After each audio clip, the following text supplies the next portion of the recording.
¿Alguien ha cursado acá Derecho Internacional Privado o concurso privado? Bien, porque hoy lo que vamos a hablar, o vamos a hacer la clase de hoy, justamente va a hacer referencia a cuestiones vinculadas al derecho internacional privado. Es más, muchos alumnos y alumnas después me dijeron, la clase de sociedades constituidas en el extranjero me sirvió en el internacional privado y se lo pude aplicar porque esencialmente está o hace apunta al derecho internacional privado. ¿Qué es lo que regula el derecho internacional privado esencialmente? Es las relaciones entre particulares de diferentes estados. Es decir, no las relaciones entre los estados en sí mismos, porque ahí es el campo del derecho internacional público, ¿no? Los tratados internacionales, etcétera, sino acá estamos haciendo referencia a normas vinculadas al derecho internacional privado, es decir, a las relaciones jurídicas que existen entre particulares de distintos estados. A veces se aplican por normas de carácter convencional entre diferentes estados. En materia societaria hay, de hecho, normas de estas características. Por ejemplo, nosotros hemos suscrito dos tratados en su momento originalmente con Bolivia, Paraguay y Uruguay, que fue llamado el Tratado de Montevideo en 1889. Luego se modificó, donde no participó Bolivia, sino solamente Paraguay, Argentina y Uruguay, en el Tratado de Montevideo en 1940. Después, en materia específicamente societaria, ya con una mayor amplitud a nivel América Latina, el Tratado CIDIC II, que es el de conflictos internacionales de derecho internacional privado, conflicto donde se abordan cuestiones en materia societaria de los países miembros, que son la gran mayoría de los países de América Latina. Pero bueno, en materia de derecho interno también existen normas llamadas de derecho internacional privado que,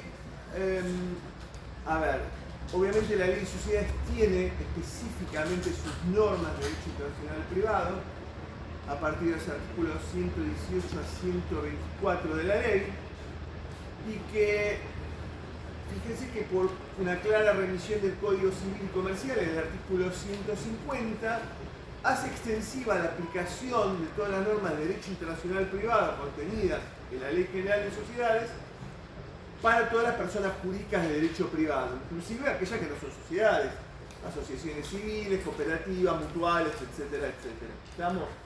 Es decir, tiene claramente, estas normas tienen una característica, ¿no? Cuando hablamos de derecho internacional privado, normas de aplicación del derecho internacional privado, estamos hablando de normas vinculadas al orden público. Es decir, que los particulares no pueden dejar de lado. ¿Por qué? Porque cuando hablamos de normas de derecho internacional, están comprometidos principios vinculados a la soberanía, estamos, del Estado argentino. Y por ende, la aplicabilidad de esas normas y la imposibilidad que las partes puedan dejar de lado, o que si lo hacen, lo hagan bajo una conducta fraudulenta con relación a la aplicación de las normas. Es decir, cuando hablamos de conducta fraudulenta en materia de derecho internacional privado, no estamos hablando de fraude en el sentido que lo conocemos habitualmente, sino cuando voluntariamente o adrede se intenta evitar la aplicación de una norma jurídica que lógicamente debería corresponder para el compañero que cursó Derecho Internacional Privado, ¿no? Cuando el punto de conexión, ¿te acordás lo que es el punto de conexión? El fraude, lo que tengo entendido es el derecho internacional privado cuando manipulas en un corto o breve espacio de tiempo los diferentes puntos de conexión. Claro. Para evadir una norma. Bueno, vos te acordás con tus palabras, con lo que te acuerdes, para tus compañeros, ¿qué es el punto de conexión? Los puntos de conexión son era la ley que se podía aplicar, porque vos tenías, vos tenías una relación entre Argentina y Uruguay y podías aplicar la ley de Montevideo, pero lo que hacían algunas personas, me acuerdo en un fallo, que era el de la condesa de Monmón, que se quería separar y no se podía separar, entonces ella se fue a vivir a otro país y se casó en otro lado para saltar justamente la norma, que esa norma sí le permitía Claro, lo que dice el punto de conexión es una caracterización que hace la normativa para determinar qué norma o qué derecho se aplica. Por ejemplo, ¿a qué me refiero? En materia, si vamos concretamente a lo que nos importa a nosotros, que es la ley de sociedades, el punto de conexión a la hora de determinar la aplicación del derecho argentino o del derecho extranjero es, en materia societaria, el lugar de constitución de una sociedad. Es lo que se conoce en latín como la lex loci, la ley del lugar. ¿Entienden? Es lo que determina la aplicación. Por ejemplo, en materia de matrimonio, ¿qué es lo que determina el punto de conexión? El lugar de celebración del matrimonio.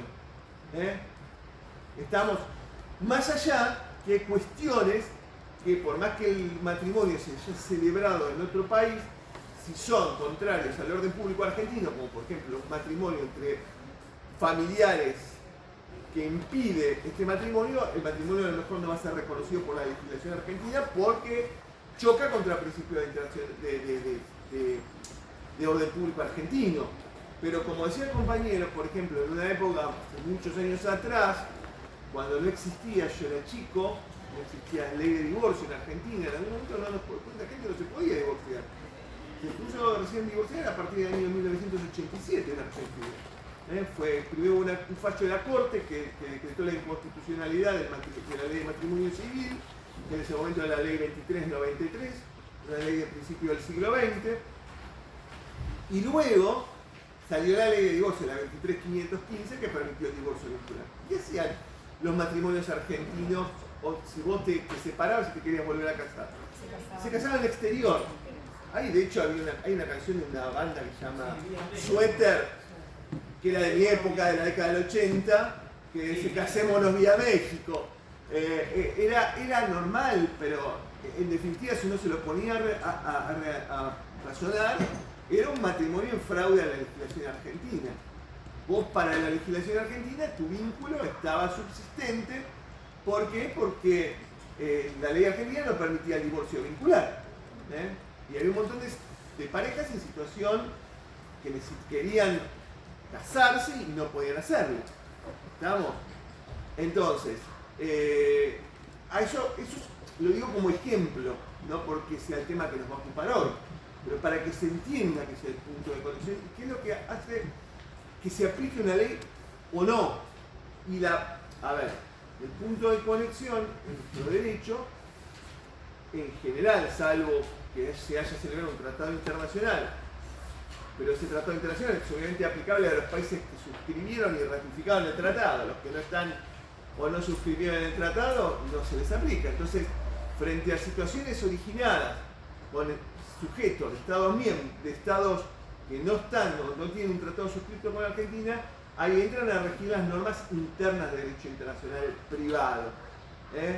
Y lo que hace aplicable la ley argentina o la ley extranjera es lo que te determina el punto de conexión. O sea, por ejemplo, en materia societaria, el lugar de constitución de una sociedad. Y el lugar de cumplimiento también. Pero son para un contrato, la ejecución de un contrato. Claro, pero sí. Una pregunta, si dos sociedades hacen... Habla un poquito más fuerte, perdón. Si dos sociedades hacen un negocio o se dedican a importar y traer mercadería, sí. El punto de conexión también no sería donde... Sí, pero acá vos el ejemplo que vos me estás trayendo no está vinculado con el derecho societario en sí mismo, porque yo lo que estoy evaluando acá es todo lo que hace a la vida o a la estructura interna de la sociedad y al funcionamiento de la sociedad, no al conflicto que pueda tener la sociedad con un tercero, porque también te podría pasar que la sociedad acá en Argentina esté funcionando y tiene un automotor, la sociedad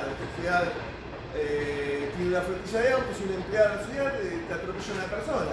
Ahí no le va a importar lo que dice la norma del derecho societario a la hora de determinar, por ejemplo, la jurisdicción del juez que va a actuar. ¿Por qué? Porque las normas de competencia no están vinculadas con el derecho societario, sino con el derecho de daños.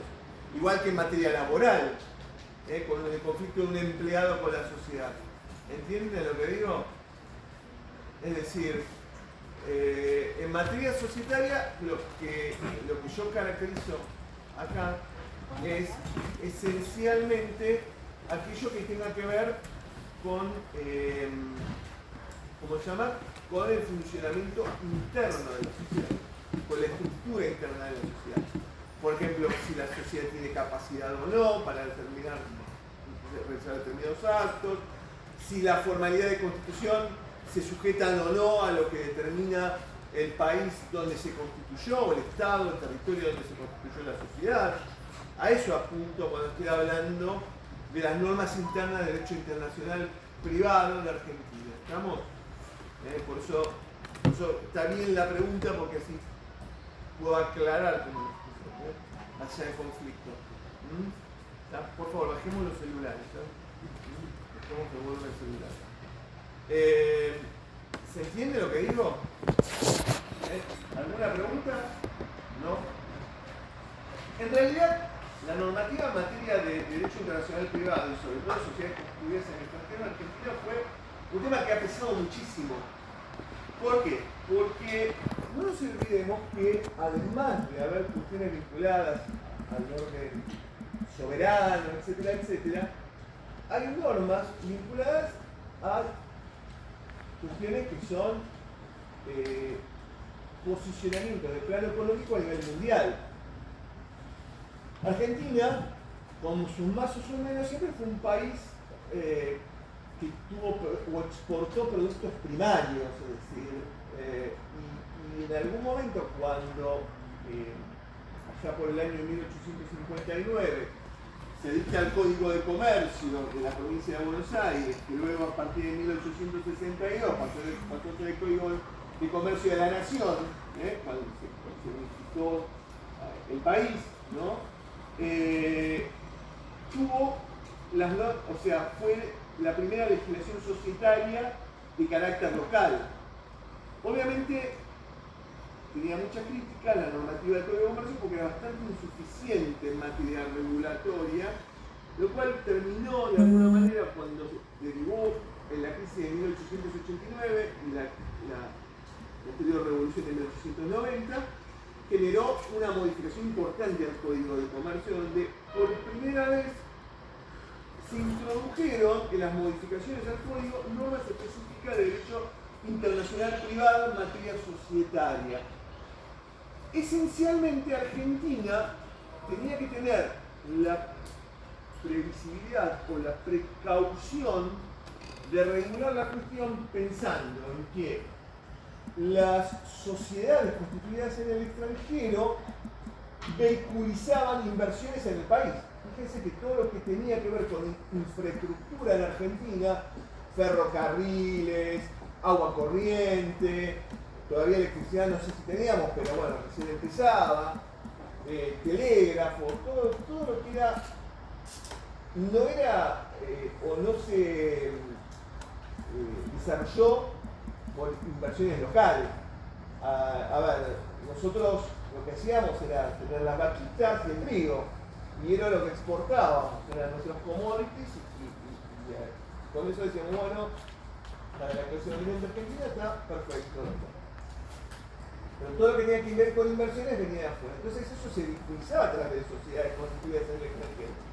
Muchas de ellas en Gran Bretaña, ¿está? Porque recuerden que los ferrocarriles eran ingleses, gran parte de la infraestructura era de origen británico. ¿Estamos? Entonces, claramente, las normas de derecho internacional privado argentino marcaban un posicionamiento de lo que se llamaba la División Internacional del Trabajo, ¿no? Donde había países que eran exportadores de materias primas e importadores de bienes de capital o de infraestructura, y al revés. ¿Entiende lo que digo? Entonces, en función de eso, Argentina adoptó una posición, ¿está? Como también contemporánea esa situación, allá por el gobierno de Nicolás Avellaneda, estamos hablando de fines del siglo XIX, el gobierno de Avellaneda gobernó Argentina desde 1874 a 1880, fue el gobierno anterior al de Roca, y donde se suscitó un conflicto, o hubo un conflicto en materia de derecho internacional privado, justamente con Gran Bretaña, donde se pusieron en discusión diferentes tesis o posturas vinculadas a si se le reconocía la nacionalidad a una persona jurídica o no se le reconocía la nacionalidad. Si una persona jurídica es un nacional o no lo es. O sea, la nacionalidad como atributo de una persona jurídica, no es sujeto de derecho, pero es persona humana. ¿Estamos? Entonces, eso es lo que se originó en la postura. Obviamente los países europeos, exportadores de capital, que debían a través de sociedades vehiculizar la inversión que realizaban en países de América Latina, por ejemplo, o en otros países que luego se llaman desarrollo, el tercer mundo, si se le reconocía carácter de nacional, y no era un tema menor. ¿Por qué? Porque obviamente el Estado, de donde surgía esta sociedad, debía darle cierta protección, entonces debía recurrir al concepto de considerarlo un nacional. Al punto tal que, fíjense que allá por la época de Avellaneda, piensen que la federalización de la ciudad de Buenos Aires en el 1880 y conflictos anteriores, de 1876, donde todavía las provincias tenían muchas atribuciones, muchas provincias seguían emitiendo dinero de moneda de curso legal, tenían legislación de fondo, que hoy en día no tienen, por ejemplo en materia regulatoria del mercado de cambios, que hoy en día es competencia exclusiva del Congreso Nacional y a través de normas de delegación del Banco Central de la República Argentina. Pero en ese momento no había. No existía el Banco Central del BCRA, que existía a partir del año 1935. Entonces estamos hablando de más de 50 años antes. Entonces, había una situación que era un conflicto con relación a la aplicación de las normas y que la regulaban cada una de las provincias. En el caso concreto, hubo un conflicto entre la provincia de Santa Fe y lo que llamaba el Banco de Londres y del Río de la Plata, que hoy en día existe, no se llama más Banco de Londres y del Río de la Plata, sino es el Lloyds Bank. Si bien ya hoy en día en Argentina prácticamente no está operando el Lloyds Bank, pero operó durante muchos años, tuvo un conflicto justamente en materia cambiaria, ¿no? Con las libras y con el peso. Lo que generó, ante la violación de la normativa cambiaria de la provincia de Santa Fe, es que la provincia le aplicara una sanción de multa a los directivos del banco. Sanción que los directivos no cumplieron. Se negaron a cumplir. ¿Qué hizo la provincia? Modificó la sanción de multa por la de arresto. ¿En qué derivó esto? Bueno, en un conflicto diplomático. La Cancillería británica, conocida como el Foreign Office, elevó una protesta al gobierno nacional. En ese momento, vuelvo a repetir, era el presidente Avellaneda. Su canciller, el ministro de Relaciones Exteriores, era Bernardo de Irigoyen, como el de la avenida, la Constitución de Carlos Pellegrini. Y Irigoyen respondió ante el planteo del Ministerio de Relaciones Exteriores británico respecto de una actitud, se supone, abusiva respecto de sus nacionales. El gobierno argentino, la tesis que sostuvo en ese momento fue decir, bueno, en realidad no son nacionales. Una sociedad no es un nacional. Las sociedades no tienen nacionalidad. La nacionalidad es un atributo de la persona humana. En ese momento decía la persona de existencia visible, ¿ya? O persona física, se decía persona humana, porque no tenía otra terminología. Con lo cual, no da lugar al reclamo. ¿Por qué? Porque las sociedades no tienen nacionalidad. ¿Por qué? Porque son sujetos distintos de las personas que la integran. Entonces, ¿cuál va a ser el factor atributivo en ese caso de la nacionalidad? Para nosotros ninguno. No le puedes atribuir una nacionalidad. Y además, en función del concepto que implica la nacionalidad de una sociedad. ¿A qué me refiero con nacionalidad? A que ser nacional te habilita para el ejercicio de derechos políticos. ¿Puede una persona jurídica votar o ser elegida? No. Entonces, tenemos ya un impedimento. Es cierto, vuelvo a repetir, que la explicación, la postura que adoptaban los países europeos tenía que ver esencialmente con protección diplomática de la inversión extranjera en los países donde se recibía la inversión. Pero claramente no estaba vinculada con un concepto auténtico de nacionalidad. Estamos, como lo conocemos nosotros, son quienes aplican a nosotros como personas humanas. Entonces Argentina rechazó, sostuvo una tesis distinta, no reconocerle a las personas jurídicas nacionalidad, sino que las personas jurídicas son sujetos distintos que los miembros que la conforman, no le podemos reconocer nacionalidad y vamos además a determinar que la legislación aplicable es la del lugar de constitución, que no es lo mismo que la nacionalidad, que los europeos, por ejemplo. Aunque en América Latina hay posturas similares, como en el caso de Brasil, ¿no?, que maneja un concepto parecido al de la nacionalidad, que tiene una restricción más grande de la expresión de sociedades constituidas en el extranjero que tenemos acá en Argentina. ¿Está? Argentina, desde el inicio, adoptó lo que se llama, para el reconocimiento de las sociedades constituidas en el extranjero, el principio de, lo voy a escribir,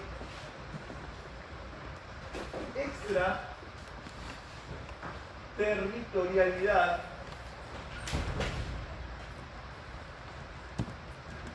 parcial. Mientras que países, por ejemplo, como Brasil, tienen un concepto de principio de territorialidad, no de extraterritorialidad. No reconocemos en Argentina la existencia y actuación o la posibilidad de intervención de sociedades constituidas en el extranjero. Pero en algunos casos, lo que la ley hace, basados en principios de soberanía, es poner determinados límites a la actuación de la sociedad constituida en el extranjero. Es decir, no reconocer absolutamente toda la actuación. En principio reconocemos la existencia de la acción, pero para algunas cuestiones establecemos ciertos límites, que es donde entran a regir las normas de fraude en materia de derecho internacional privado. ¿Entiende lo que digo? ¿Sí? ¿Preguntas hasta acá? ¿No? Entonces, les decía que con la reforma de la ley del Código de Comercio, allá por 1889, se introdujeron modificaciones, en ese momento eran los antiguos artículos 285, 286 y 287 del Código, que tienen un contenido bastante parecido, obviamente con otro tipo de reacción, pero bastante parecido a las normas actuales de la Ley General de Sociedades. Estamos en el 118, el 118, el 124. A ver, los autores en materia de derecho internacional privado más conocidos, el caso Bolshoi, por ejemplo, ellos hablan o sostienen que frente a un conflicto de derecho internacional privado, lo que tenemos que saber qué derecho aplicamos. Este es el lugar. ¿Okay? Pero estoy yo de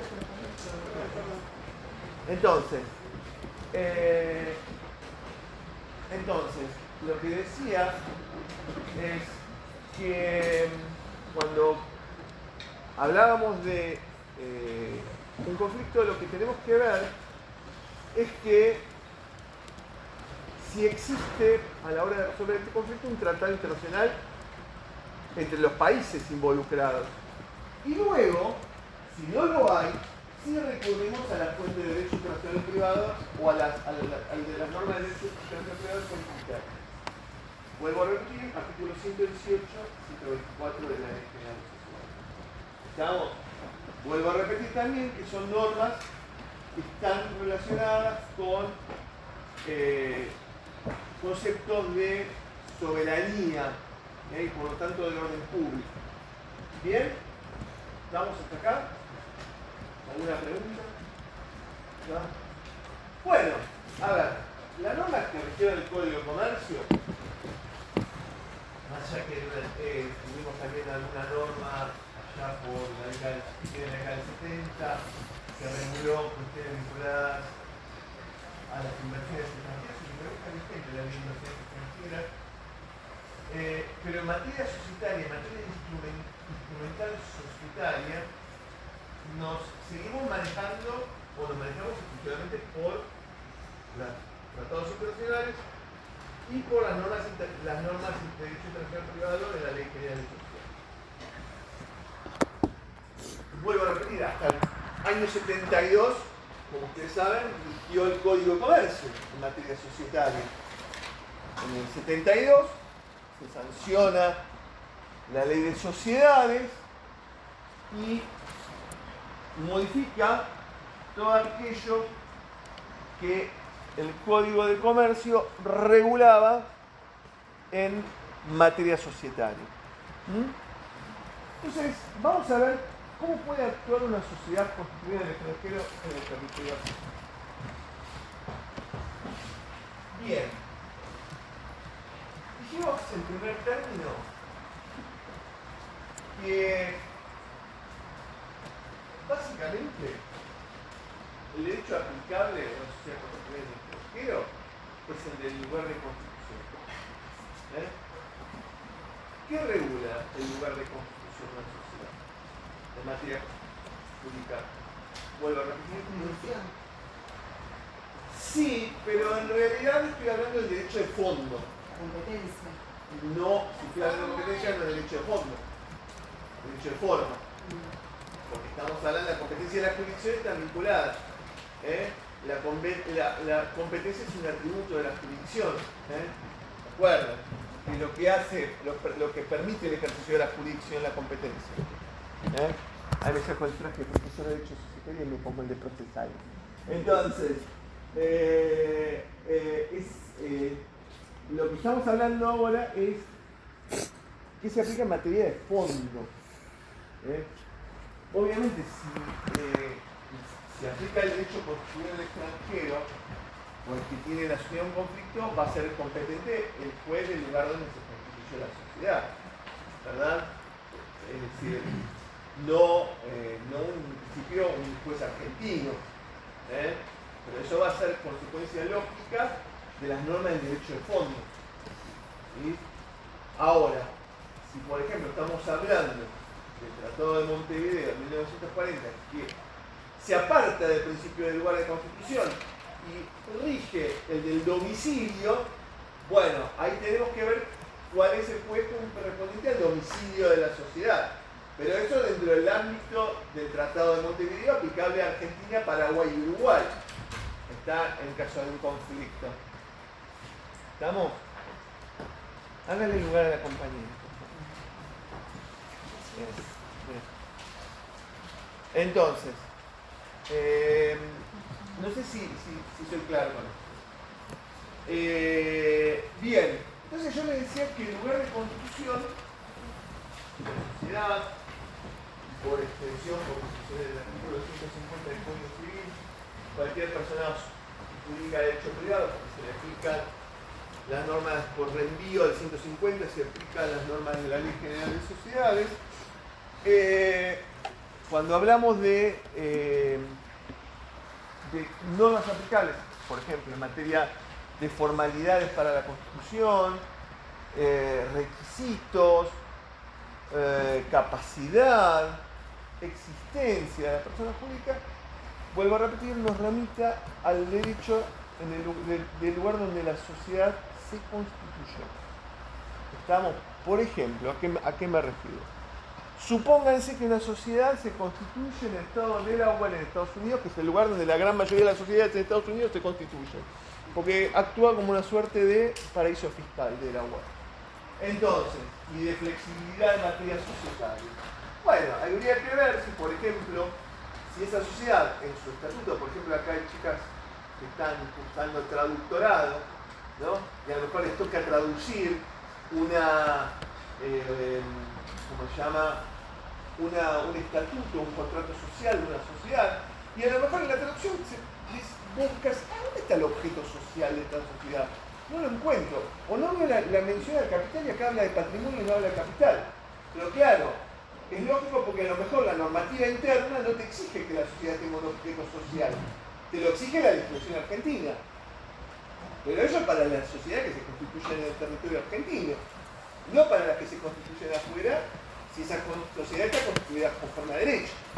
¿Estamos? Entonces a lo mejor te vas a encontrar con cosas que a lo mejor vos decís, bueno, pero acá en un contrato social o en un estatuto de la sociedad argentina debería figurar esto y acá no figura.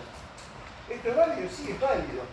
Porque si yo me constituyo de acuerdo al lugar, a la ley del lugar de constitución, esto es válido. ¿Estamos? Porque la propia legislación argentina reenvía al derecho extranjero. ¿Estamos? A la hora de referenciarse. No sé si soy claro. ¿Sí? Entonces, esto es válido.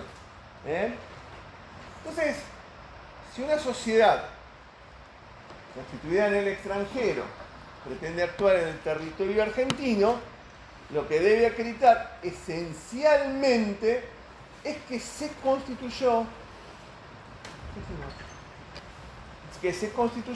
¿Le hacen un lugar a la compañera, perdón? Que se constituyó de acuerdo a la legislación de ese país. ¿Estamos? Es decir, cuando hablamos de normas del derecho extranjero, tenemos que ver, de acuerdo al reenvío que es la legislación argentina, si esa sociedad se constituyó con arreglo de las leyes de ese país. Recuerden que en materia de derecho, el derecho extranjero sí debe ser probado y demostrada la existencia de la norma.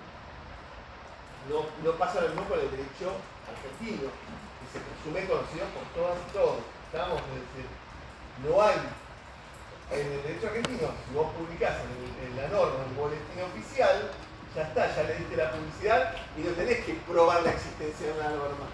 Se presume conocida con carácter erga omnes. Pero el derecho extranjero no pasa lo mismo. El derecho extranjero está sujeto a prueba. Yo tengo que demostrar la existencia de la norma, que la norma existe en el exterior. Con lo cual eso también va a ser un trabajo para los o las traductoras. ¿Estamos? La demostración de la existencia del derecho extranjero. Entonces, eso lo tienen que tener en cuenta porque es un principio general que no se aplica solo a la sociedad, sino a cualquier cuestión vinculada con derecho internacional privado, la demostración de la existencia de una norma en el derecho extranjero. ¿Estamos? Entonces, tengo que demostrar que la sociedad se constituyó con arreglo a la norma del país, de ese país, o de ese territorio, o de ese estado. ¿Estamos? Entonces, si yo demuestro eso, la sociedad puede actuar en el territorio argentino. Obviamente con límites. ¿Qué puede realizar esa sociedad? Así solamente demostrando que se constituyó como sociedad en el derecho extranjero. Bueno, la ley me da dos posibilidades, o habla de dos permisos. Una dice realizar actos aislados. Y la otra es estar en juicio. Que me dice, bueno, la sociedad, solo con demostrar su existencia en derecho, con la regla del derecho extranjero, puede realizar actos aislados hasta el juicio sin mayor requisito. ¿Qué es esto de actos aislados? ¿Qué significa que una sociedad pueda realizar actos aislados? En realidad,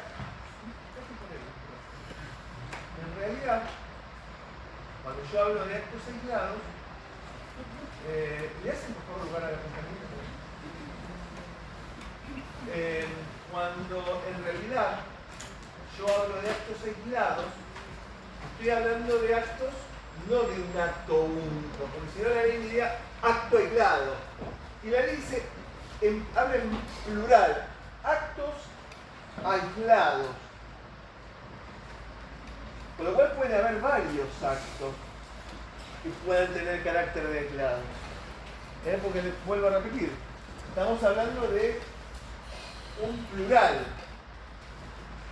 ¿Qué es esto de actos aislados? Que la sociedad pueda realizar actos aislados.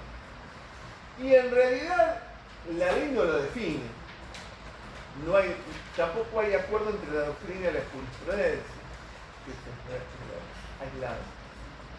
Tiene que ver más que nada con una cuestión de apreciación de hecho. ¿Estamos? Es decir, está vinculado con ver en cada caso si lo que la sociedad realiza es un acto aislado o no. ¿Estamos? De hecho hubo una... Sí. ¿Cómo? Actos aislados que realiza la sociedad constituida del extranjero en este país. Perdona, me pasa el tren ese. Espera, que voy hasta el fondo. No,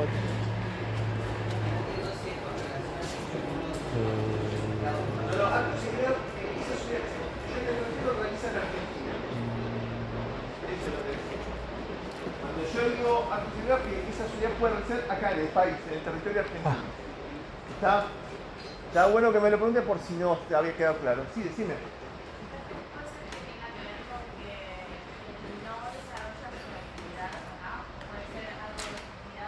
Puede tener que ver que sean actos, ya estoy contigo, que sean actos que no estén vinculados al desarrollo de su objeto habitual, o su actividad económica habitual en Argentina. Y no quiero usar tanto la palabra objeto porque a lo mejor, como yo les dije, la ley extranjera no me exige que la sociedad tenga objeto social. Y si hablo de objeto, en este caso, pero en este único caso, lo puedo equiparar a la actividad económica habitual de la sociedad. Un poco más fuerte. Que tenga que ver con el objeto, pero que la sociedad tenga varias sedes en Argentina y una de esas sedes, lugar donde la sociedad terciarice alguna venta o algo. Tiene que ver un poco como lo que decía Julieta, como lo que tiene que ver Julieta, con actos que no sean comprendidos o habituales en su objeto, que no impliquen el desarrollo de una actividad con continuidad en el país. Por ejemplo, no sé, que venga a Argentina y se define un contrato X, o sea, que no tenga un monto alto de alta importancia, o que, no sé, venga a Argentina y alquile un departamento. Eso es una cuestión de apreciación, de prueba, de hecho. Porque a lo mejor, citando un ejemplo, por ejemplo, de una sociedad que quiere participar en una licitación pública y que para ello primero adquiere un pliego para participar en la licitación pública, usando derecho administrativo, entonces la compra que sale del pliego puede ser un acto aislado, no me requiere más requisitos. Pero luego, si esa sociedad gana la licitación y tiene que contratar personal y tiene que contratar maquinaria, o luego constituye un movimiento transitorio de empresas, y ya no estamos frente a un supuesto de acto aislado. ¿Me entendés lo que te digo? Entonces ahí la sociedad se va a tener que inscribir. El acto aislado quizás puede implicar o significar la adquisición del pliego. ¿Está ahí? ¿Me entiendes lo que digo? Es más, no constituye un tracto registral, o sea, no es necesario. ¿Tracto registral? Claro, que se tiene que inscribir en el IGJ, digo, no tiene que... ¿La IGJ o cualquier registro que le corresponda? Claro, o la IGJ es solo de capital. Sí. Es cierto, te doy la derecha, que la gran mayoría de la sociedad constituida en extranjeros fija en su domicilio la ciudad autónoma de Buenos Aires. Por eso la IGJ es la que tiene mayor protección normativa en materia de sociedades constituidas en el extranjero, sobre todo cuando cambió la tendencia ya por el año 2003, cuando Ricardo Nissen asumió por primera vez como inspector general de justicia. El que era el director o el responsable del órgano registral de la capital federal, de la ciudad autónoma de Buenos Aires. Pero pues, pesa por la cantidad de sociedades que tiene el DJ, y porque lamentablemente es Buenos Aires. Pero es el registro de la sociedad donde esté. Pero depende de donde la sociedad tenga su domicilio. Si la sociedad fijó su domicilio, la sociedad que vino del exterior fijó su domicilio en Córdoba, se te va a tener que inscribir en la Dirección Provincial de Personas Jurídicas de la provincia de Córdoba. O de donde corresponda, porque recuerden que los registros son de carácter local, en materia no delegada de las provincias a la nación. ¿Está? O sea que hubo un intento de unificación de registros, porque eso quizás simplificaría la cuestión, pero no, sigue siendo de carácter local. Y sobre todo de la derogación del Código de Comercio, ya no hay una norma paraguas, una norma general que haga referencia a los registros públicos de comercio como existía en la época del Código de Comercio. Hoy en día cada registro se rige por su normativa interna en cada provincia. ¿Estamos? Entonces, la realidad es que estábamos hablando de los actos aislados, ¿verdad? El acto aislado, vuelvo a repetir, uno puede tener un criterio cualitativo o cuantitativo. Es decir, la reiteración de muchos actos, para algunos implica que la sociedad ya no esté realizando actos aislados, que fue un principio que utilizó la jurisprudencia argentina ya por el año 2003, cuando se suscitaron algunas cuestiones vinculadas con ejecuciones hipotecarias, sociedades que prestaban dinero, que eran sociedades constituidas en el extranjero, donde se planteó qué pasaba con los actos aislados y la institución societaria. Y por otro lado, también como yo les daba el ejemplo de la licitación pública, ¿no? El criterio cuantitativo de la significación o la importancia económica del acto. Pero también, como dijo Julieta, también podés analizar la existencia del acto aislado o no, porque ese acto no es el habitual, no es un acto que se compadezca con el desarrollo habitual de una actividad económica normal de la sociedad. ¿Entiende lo que digo? Concepto de acto aislado se supone que yo vengo, hago algo y ya está. Se terminó. ¿Estamos? Obviamente ante el espíritu, por ejemplo, se discute si la compra de un inmueble, por ejemplo, puede constituir un acto aislado o no. Hubo algunos proyectos de modificación a la ley de sociedades donde se sostuvo que la compra de un inmueble no podía constituir un acto aislado, por lo que implica no solamente el hecho de adquirir un inmueble, sino lo que implica el mantenimiento de un inmueble. Como por ejemplo, por allá. Háganle lugar al compañero.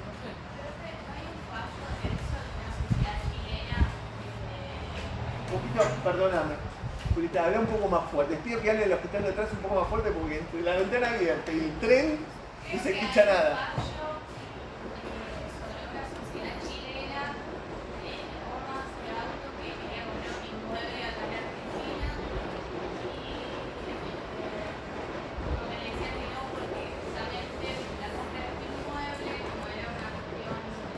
¿Quién dijo que no?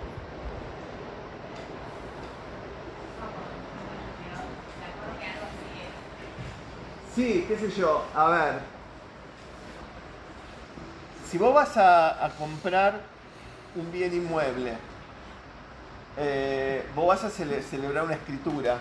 Vas a una escribanía, vas a celebrar una escritura. El escribano, por lógica, te va a pedir la documentación societaria para acreditar la existencia de la sociedad. Porque tiene que verificar quién es el comprador.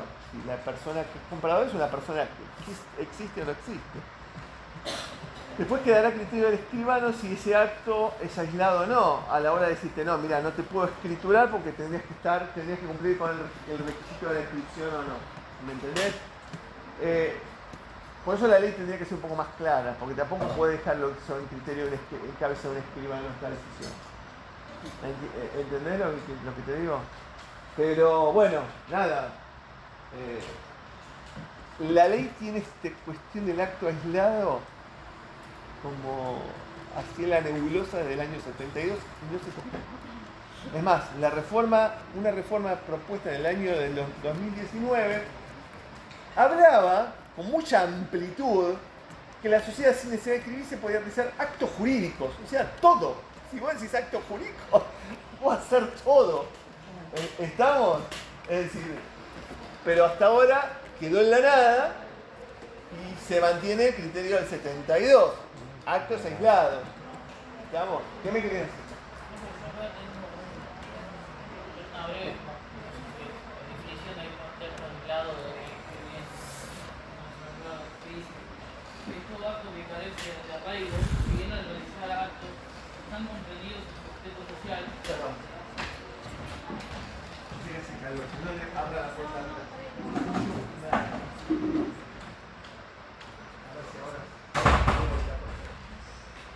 Acto aislado, todo acto que carece de arraigo, si bien a realizar actos que están comprendidos en su objeto social, lo tienen que inscribir en IGJ. Se tiene que inscribir. En IGJ. No necesariamente, la ley te dice algo distinto. Que si realizás actos aislados no tenés que necesariamente inscribir. En IGJ, si la sociedad, vuelvo a repetir, tiene domicilio en Buenos Aires, la ciudad de Buenos Aires, pero la IGJ no tiene competencia, o ningún registro en realidad tiene competencia para regular la cuestión de los actos aislados. Pero yo me enteraste que la sociedad de la extranjera viene a Ah, la ciudad de Buenos Aires, sí. Sí, pero bueno, por eso mismo, pero es una decisión de la sociedad. ¿Eh? Depende. Pero si vos realizás un acto aislado no tenés que inscribirte. Allá por el 2003, la IGJ dictó una serie de resoluciones generales. Las tres más trascendentes en ese momento era la resolución 7, que hablaba de la demostración de sociedades que estaban en competencia extranjera, que sí estaban inscritas en Argentina, pero para demostrar que además no solamente realizaban actividades en Argentina, sino en otras partes del mundo, o tenían patrimonio en otras partes del mundo, y la 8 que hablaba de los actos aislados. Y la 8 se dictó sin ningún tipo de posibilidad de competencia, ¿no? O sea, era totalmente ilegal. ¿Por qué? Porque el IGJ no tiene competencia por ley para evaluar la existencia de los actos aislados o no. Ese es el tema. Es decir, se dictó, pasó, y nada más. Internamente en la empresa el acto aislado. ¿Cómo la empresa? Claro, la empresa que hace actos aislados. ¿Qué empresa? La empresa extranjera. Sociedad. La sociedad extranjera. Ah, la Sociedad. sociedad. Vamos a hacer por favor, una aclaración con la sociedad y empresa no son sinónimos. Recuerden que la empresa es un objeto, no es sujeto en el derecho argentino. Lo hago la aclaración para no evitar confusiones. Empresa, la sociedad tiene a cargo una empresa. ¿Qué es la sociedad en definitiva? ¿La empresa o es el empresario? Empresario. ¿Está? La sociedad es un empresario. Entonces no confundamos, por eso hago la aclaración. Vamos en este caso sí los tengo que corregir y encauzarlos en la terminología. Sociedad y empresa no son sinónimos. ¿Estamos? La empresa está a cargo de la sociedad. Por eso yo decía que el derecho societario de autoridad es un derecho fundamental. ¿Está? Que nos importe lo subyacente, que la empresa que está a cargo de la sociedad es la historia. Pero es la sociedad. Dicho la aclaración, perdóname que te diga. Ahora me hubiera preguntado. Si estaba registrado internamente. El acto aislado. Y supongo contablemente sí. Es importante, quiero decir. Sí, supongo contablemente no sí. sea reiterativo. Igual la jurisprudencia cuando habló de actos aislados hizo mención a que más allá de la caracterización del nombre que le den las partes cuando celebran un acto, lo que importa es el principio de primacía de la realidad. ¿Qué es lo que nos importa, adjudicar? Yo puedo caracterizar a un acto como acto aislado, pero si la realidad económica me marca otra cosa, no estamos frente a un acto aislado. El principio de la primacía de la realidad es un principio jurídico que se aplica a un montón de cuestiones. Por ejemplo, son muchos del derecho del trabajo. Pero esencialmente lo que nos importa es lo subyacente al acto, más allá de lo que las partes declaren en relación al mismo. ¿Estamos? Profesor, pero si esa sociedad extranjera radica o inscribe una sucursal, ¿es distinto? Es distinto, porque es otro tipo de actuación. Y ahora vamos a ir a ese tema. Ah, entiendo. Sería Estamos hablando distinto. ahora de... Ahí te hace el lugar. Profe, lo de estar en juicio, ¿Cómo? lo de estar en juicio, ¿cómo sería? No entiendo. Ahora vamos. Termino de hablar de la primera parte porque estamos... El 118 tiene varias... O sea, la sociedad constitucional extranjera tiene varias posibilidades de actuación en el país. Una es la que estamos hablando ahora, que es el primer párrafo del 118. Primero y segundo párrafo. Ahora vamos a ir al tercer párrafo, que es la otra forma de actuación. ¿Estamos?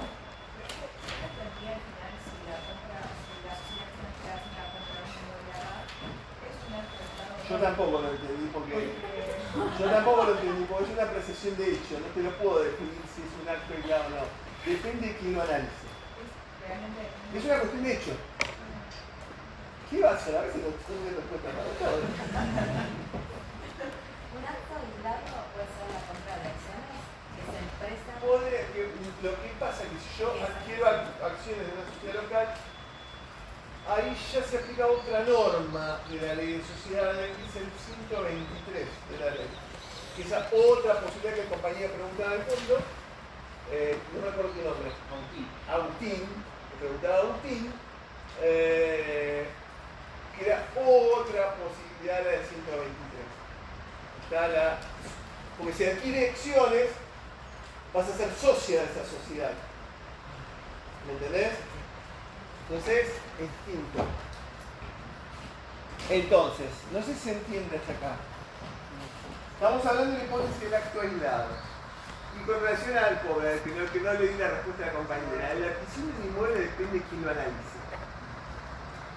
Había, como te he dicho, había una posibilidad de un proyecto de modificación de la ley que consideraba que la adquisición del inmueble no era un acto aislado.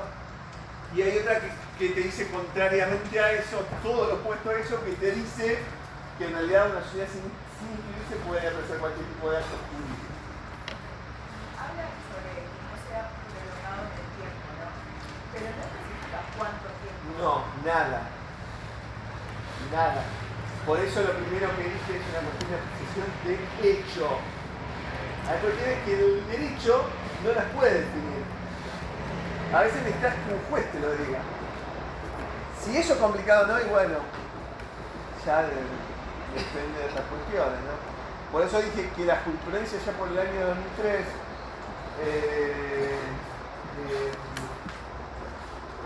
¿cómo se llama? Se basó a la hora de determinar la existencia de actividad en un principio cuantitativo, es decir, la cantidad o la repetición de actos. Una sociedad tiene un montón de hipotecas, o prestó dinero construyendo hipotecas y no estaba inscripta. Pero además el fallo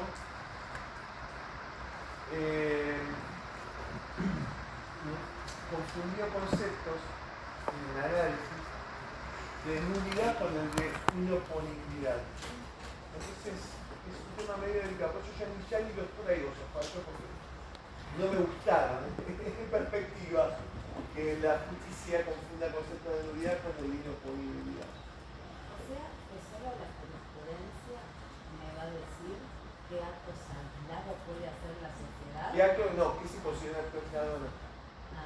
Sí, la justicia te lo va a Y decir. actualmente, o en los últimos años, ¿qué tipos de actos aislados se aprobaron? No hay aprobación o desaprobación. Si existe un conflicto que te lleve a actuar a la justicia, ahí se va a determinar no. Pero no es que te van a aprobar, no hay una aprobación o desaprobación. O sea, que la sociedad puede venir y comprar un inmueble y alguien escribano será un acto privado entre partes. Si hay un conflicto y eso ya a lo mejor te judicializa, quizás se plantea esta cuestión de si es un acto aislado o no es un acto aislado. Pero no de entrada. ¿Estamos? Entonces, ¿qué va a hacer? La resolución se dijo la 8 La 8 del 2003. No existe más. Está de nuevo por el caso. Sí, se dictó la 15 del 2025, del 2024, que es cuando asumió Vítolo como inspector general de justicia, dictó una resolución general nueva que derogó todas las anteriores. No me acuerdo si es la 15 del 2024 o 18 del 2024. Creo que está. No sé si no se las compartí. Ahora se me fue el nombre. Pero ya está. Se flexibilizó de vuelta la cuestión de materia de sociedades extranjeras en el extranjero. Ahora sí. Encontré el fallo que A ver. es la hipota contra el domo y la cuestión era la constitución de una hipoteca para comprar un lugar. Sí. La hipota le exigía a la sociedad del domo que Sí, que iba. era en Chile que tenga que registrarse en la para la constitución. Sí. Después Y la justicia que le reconoció la. ¿Cómo?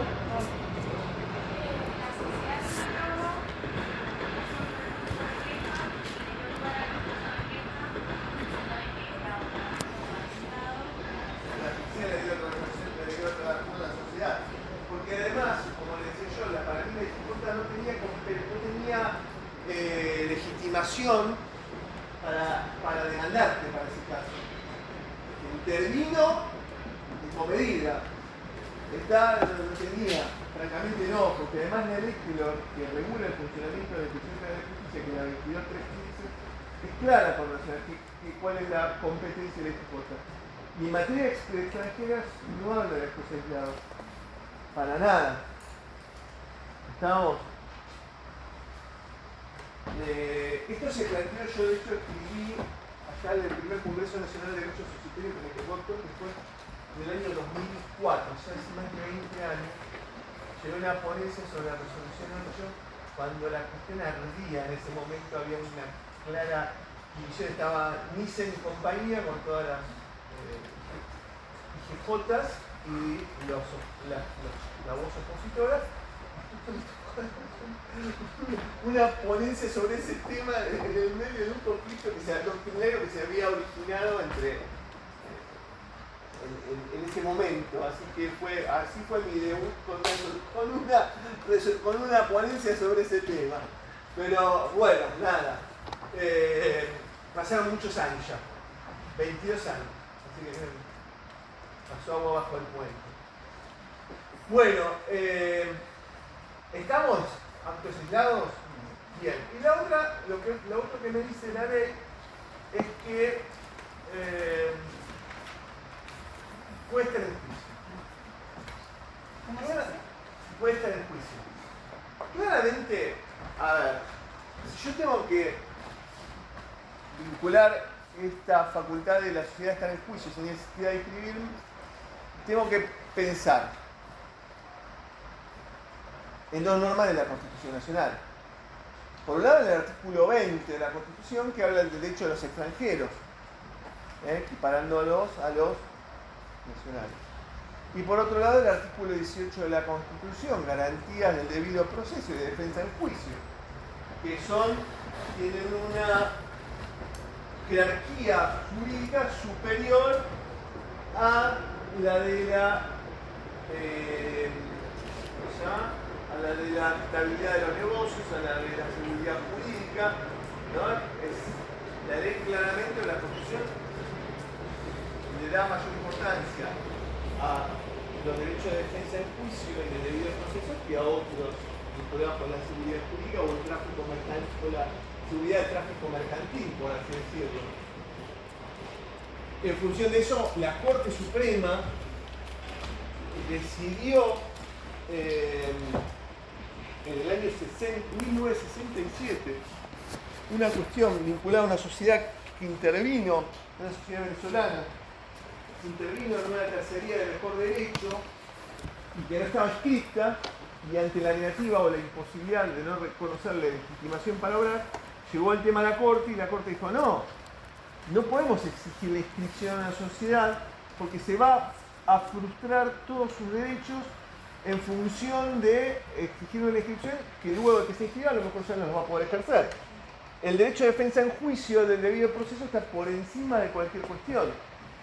Por eso la ley de sociedades en el 72 levantó el guante y colocó en la normativa esta cuestión de no necesitar inscripción para prestar el juicio. Sí, decimos. El fallo que hizo usted de Venezuela, de la empresa venezolana, ¿es el de Bócaro? Sí. Él también no hablaba del tema del acto aislado que catalogaba la acción como el No me acuerdo del tema de si hablaba del acto aislado. Sí hablaba del tema del derecho de defensa. Sí, Sí, el Potosí. Sí. Sí. Porque yo lo relacioné con el de cuando contaste lo del acto aislado con ese. Sí, tal cual, fallo, ese es el porque fallo. la persona lo dijo en ese. Ese fue el leading case, exactamente. Tal cual. Gracias. Y fíjate que los autores de la ley de sociedad 72 se basaron en eso a la hora de determinar esto. ¿Está? Es decir, en definitiva, en resumen,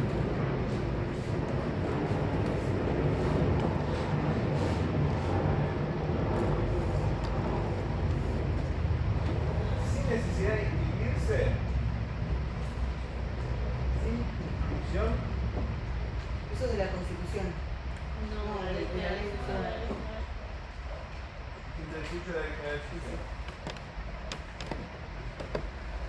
Actos aislados.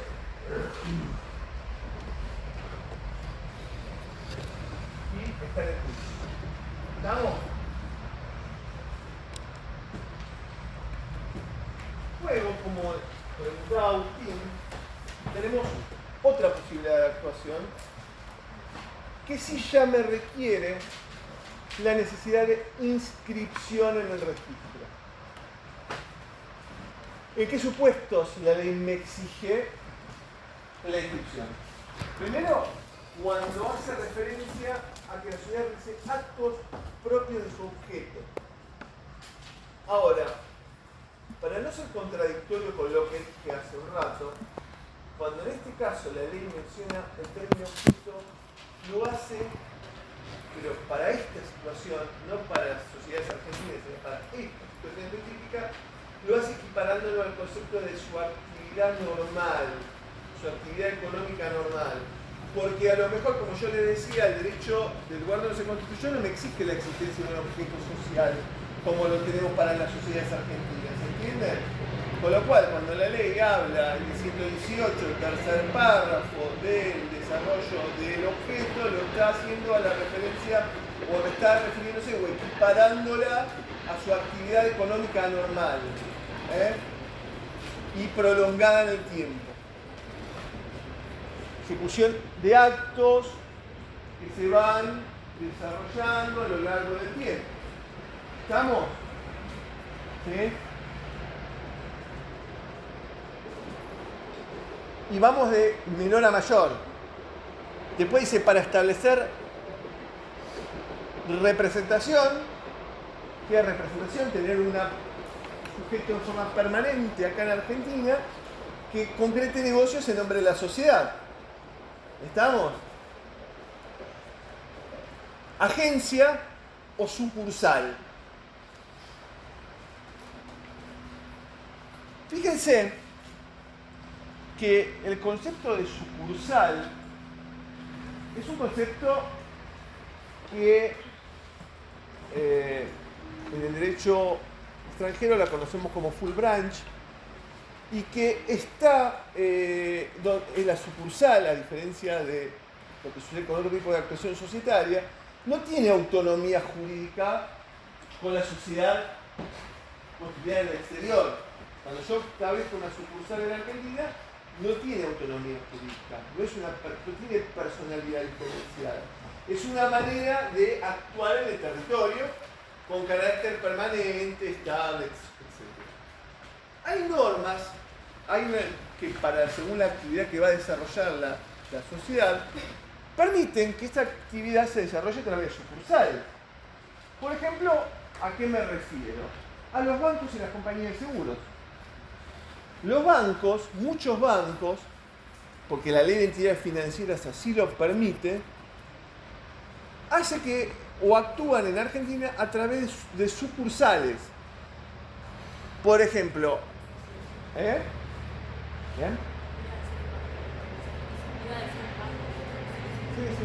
No, justamente ahí sí no. ¿Eh?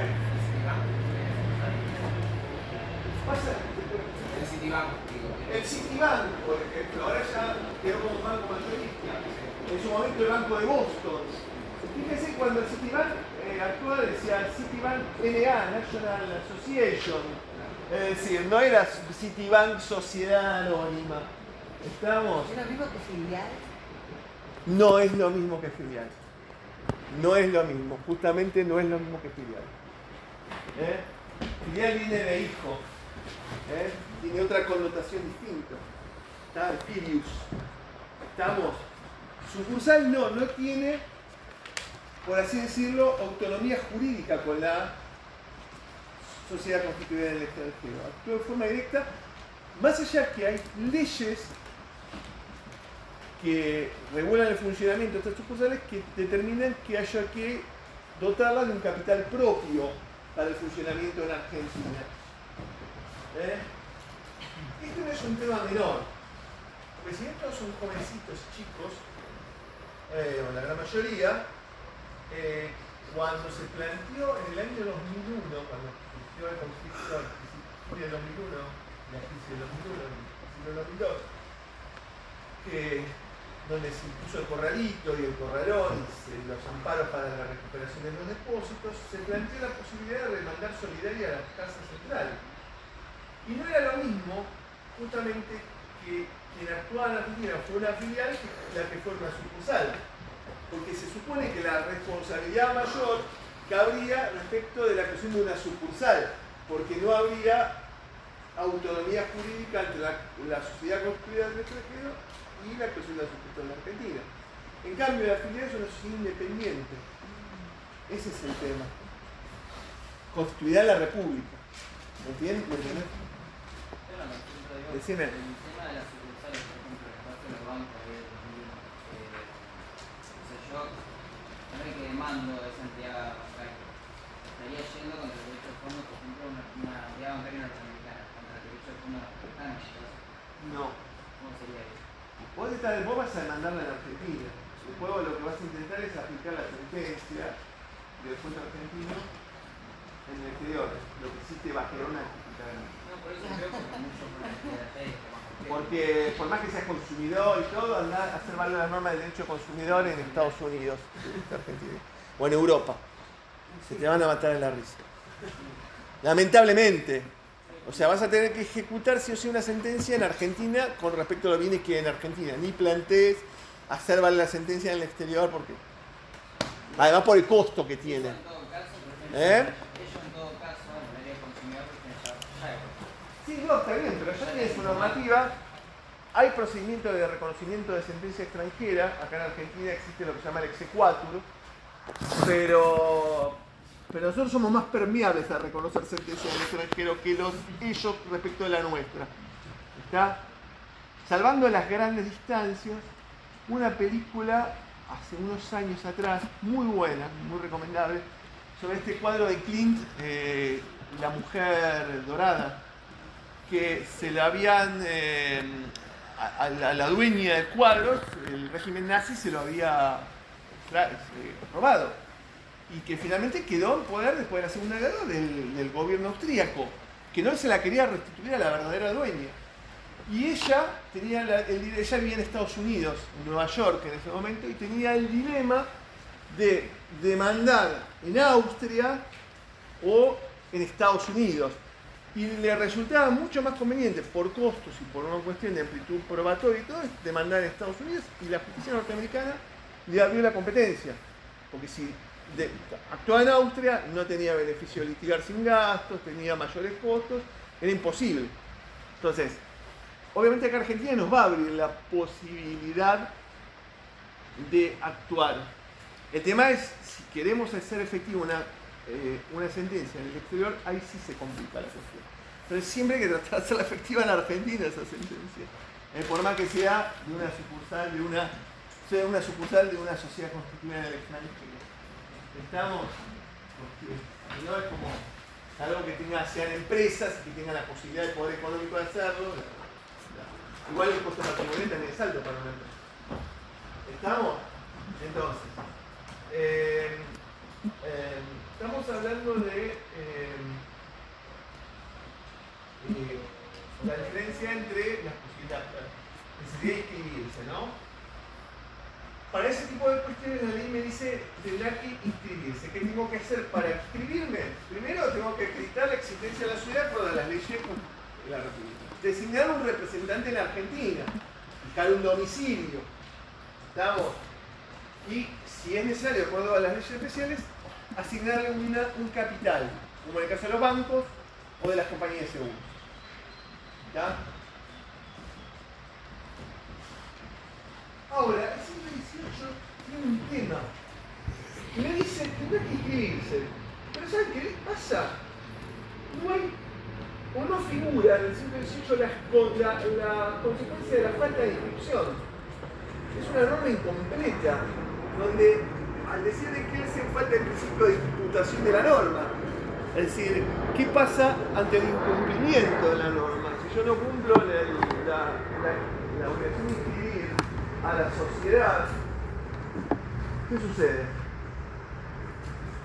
Y ante la falta de respuesta de la ley, ahí la doctrina empezó como a elucubrar posibles alternativas de una sociedad constituida en el extranjero que debiendo inscribirse no se inscribe.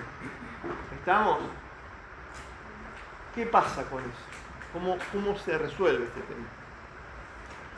Bueno, a ver, ¿podríamos considerar a una sociedad constituida en el extranjero que debiendo inscribirse en la República no se inscribe como una sociedad de sección cuarta? Yo creo que sí. ¿Vos crees que sí? ¿Qué más? Formalmente, no sé si en la práctica sucede. ¿Alguien más puede opinar? Puede ser como tomarla para la sección cuarta. ¿Cómo? Puede ser tomarla como la sección cuarta. Por eso te preguntaba si se puede considerar una sociedad como la sección cuarta. Hay que ver qué tipo. Por eso, pero ¿cuál es tu opinión? Más allá de decir, porque vos preguntaste lo mismo que yo. No, sí. ¿Sí? El tema es que Habría que ver qué tipo societario tiene esa sociedad. Sí, pero el tipo solidario depende del derecho extranjero. Porque puede ser un tipo solidario que el derecho argentino no lo reconozca. Y eso es válido, ¿eh? Se va a reconocer como una sociedad desconocida que fue constituida en el extranjero, pero se le va a aplicar el máximo rigor posible de la ley. Sí, pero eso es en otra pauta, eso es al respecto de la inscripción. ¿Me entendés lo que te digo? Eso es distinto. No sé qué. No, pero sí que hay un montón de pautas que son como derechos, por ejemplo, no contemplado, hay un montón de vacíos. Sí, hay un montón de vacíos. Bastante encuadrados. Hay un montón. Pero, a ver. Ustedes fíjense que si yo considero una sociedad extranjera como la sección cuarta, estoy teniendo una respuesta contradictoria con lo que me dice el 118. Porque si el 118 me dice que la sociedad se rige por lugar de constitución, ¿cómo voy a determinar que es una sociedad de la sección cuarta? Una sociedad de la sección cuarta es una sociedad que tiene vicios en la formación o en la conformación. ¿Cómo voy a considerar una sociedad constituida en base al derecho extranjero que tiene vicios equivalentes al derecho argentino? Parecía que la respuesta sería contradictoria y la aplicación de la sección cuarta sería contradictoria a una sociedad. De hecho hay un libro que se llama Sociedad Extranjera, bastante Sociedad Extranjera Inscrita. Sociedad Extranjera Inscrita, de Eduardo Roca, el libro. Es chiquitito, es de, lo vi todo de Edo Perrote en su momento. Yo tuve la deferencia de leerlo porque era muy interesante. Y en realidad todavía no hay una respuesta en concreto, pero quizá el tema más que por una cuestión de la sociedad de la sección cuarta pasa por ante la falta de inscripción. La inscripción, recuerden que lo que puede dar esencialmente, y sobre todo en el derecho argentino, que no es constitutiva la inscripción, tiene que ver con la oponibilidad o la inoponibilidad frente a terceros. Cuando yo inscribo, lo que hago es publicitarlo, darle publicidad al acto con carácter erga omnes. En el derecho argentino no se olvide que salvo que eso es muy actuales, las instituciones no son constitutivas. Las instituciones no son constitutivas en el derecho argentino porque es una materia automotor, para la propiedad automotor, pero por ejemplo en materia de propiedad inmueble no es constitutiva, es meramente declarativa la inscripción en el registro de la propiedad inmueble. Yo declaro que soy titular de un derecho real frente a todos los terceros, por eso es erga omnes. Y en materia societaria, la inscripción también tiene que ver con la oponibilidad. Fíjense que no es constitutiva la personalidad jurídica, porque la sociedad es persona jurídica a partir del momento que se constituye. Lo que me da la inscripción es la oponibilidad frente a terceros con carácter erga omnes, no la oponibilidad relativa que tenemos en la sección cuarta, que se basa exclusivamente en el conocimiento del tercero. Hemos llevado en forma de contrato a la inscripción, o sea, en la sección cuarta, pero a un contrato. Contrato siempre tenés, porque si no, no existiría la sociedad. A ver, que no tengas un contrato escrito no significa que no haya contrato. ¿Estamos? Ese es el tema. Entonces, lo que vos tenés, o lo que me da la instrucción, recuerden, es el tema de la oponibilidad o la en materia de campo. Con lo cual, hay muchos autores, entre ellos Nissen, que te dicen que la sociedad extranjera no inscripta, respecto a los actos realizados en Argentina, son inoponibles a los terceros. El acto es válido entre las partes, pero frente a los demás terceros va a tener, o se va a regir por la regla de la inoponibilidad. Porque una sociedad que si no se inscribió y debía inscribirse, va a tornar frente a los demás terceros un acto inoponible. ¿Estamos? Sí. Pero el acto inoponible sería que nunca se estuvo no hecho. No, porque sería hizo la persona. no, porque si no estaremos hablando de nulidad. Okay. Por eso dije es válido entre las partes, pero frente a los terceros no va a surtir efectos. Claro, no digo. Porque eso es la diferencia entre la nulidad y la inoponibilidad. ¿Estamos? Pero ahí no es la persona humana que está detrás de la sociedad. O no la persona humana, sino el representante designado para actuar en Argentina. Perfecto. Ponele. Generaría una responsabilidad de ese representante, quizás. O tenías que reclamarlo en la sociedad en el exterior. Okay. ¿Estamos? Bueno. ¿Qué pasa? Acá el compañero hizo mención. Matías, dijo Matías, sociedad de tipo desconocido. ¿Qué es esto de la sociedad de tipo desconocido?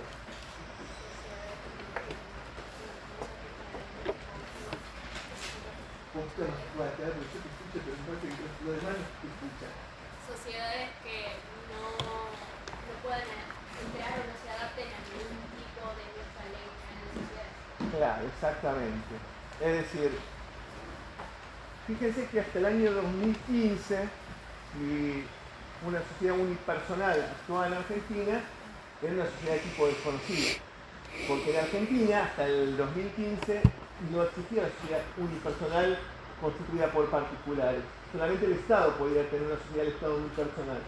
Pero los particulares no tenían chance de constituir una sociedad unipersonal. La SAU no existía, la sociedad por acciones simplificada unipersonal no existía, con lo cual cualquier sociedad unipersonal era una sociedad de tipo desconocido para la legislación argentina.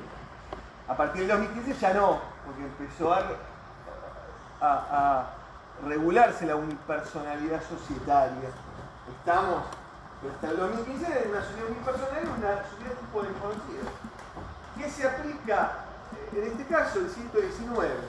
¿Se le reconoce la existencia a la sociedad de tipo desconocido en Argentina? Sí, por supuesto, porque si no sería contradictorio al 118. No son nulas. Está lo que me exige la ley, como decía Matías, es el criterio de mayor rigurosidad formal a la hora de realizar los trámites de inscripción de esa sociedad. Es decir, le voy a exigir a los efectos de los trámites registrales la misma rigurosidad que le exijo en la constitución de una sociedad anónima. Y sería el mayor criterio de rigurosidad formal.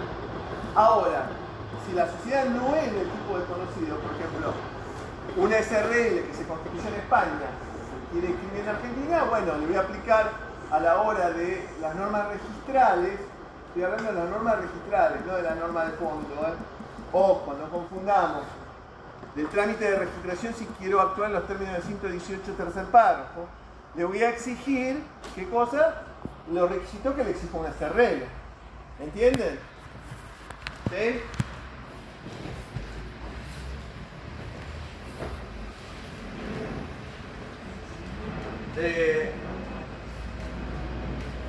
Recuerden que la sociedad tiene que tener, Perdón, ¿siguieron los de la SRL o los de la SA? según el tipo societario, si es de tipo desconocido o si no es de tipo desconocido. Fíjate si esto tenés a mano la ley de sociedades. El 119, lee. Por favor. Tipo desconocido. Artículo 119. El artículo 118 se aplicará a la sociedad constituida en otro estado bajo un tipo desconocido por las leyes de la República. Corresponde al juez de la inscripción determinar las formalidades a cumplirse en cada caso con sujeción al criterio de máximo rigor previsto en la presente ley. Claro, el máximo rigor a los efectos inscriptorios, registrales. Claro, por eso preguntaba, porque para mí la Si es de tipo desconocido, le vas a tener que aplicar las normas registrales de la sociedad anónima. Ah, eso digo. Sí, sí, es lo que dije recién. No lo escuché de allá. Ah, Tiene que ver con... Acá yo tengo la comentada de Víctor, el Víctor dice que es el tipo social de referencia, el máximo rigor dice debe ser el 30. claro, porque es el máximo criterio de rigor formal. Salvo que sea una sociedad de tipo conocido, entonces ahí sí aplicas el criterio de equivalente. Pero si es de tipo desconocido, aplicás el de la sociedad. Después tenemos, recuerden que hay que cumplir el requisito de fijar una sede en la jurisdicción de la sociedad donde se constituya. Y la de designar un representante. Representante que no va a ser un órgano de la sociedad. Fíjense que nosotros nos basamos a la hora de caracterizar el funcionamiento de la administración de la sociedad y la representación en lo que se llama la teoría del órgano, la teoría orgánica, que el administrador representante de la sociedad actúa como si fuera la sociedad misma, con una pauta especial de responsabilidad. El representante designado por una sociedad constituida en el extranjero en Argentina no va a ser un órgano de la sociedad, sino vamos a equiparar su acción a la de un mandatario. Vamos a aplicar en principio las reglas del mandato, pero a la hora de evaluar su responsabilidad frente a terceros, ahí sí vamos a aplicar las reglas de responsabilidad de la ley de sociedades. Si es de un tipo conocido, por ejemplo, si es una SRL, le vamos a aplicar las normas equiparables a la gerencia de la SRL. Ahora, si es una sociedad de tipo desconocido, ¿qué normas de responsabilidad le vamos a aplicar? Las del directorio de la sociedad anónima. ¿Estamos? Vuelvo a repetir, siempre que estemos hablando de una situación de conflicto en Argentina y frente a terceros, porque frente a la normativa interna no se aplica el derecho argentino, sino se aplica el derecho extranjero, si hay un conflicto entre el representante de la sociedad y la propia sociedad. ¿Estamos? Que vos preguntás el tema de la competencia, bueno, ahí está, ¿entendés?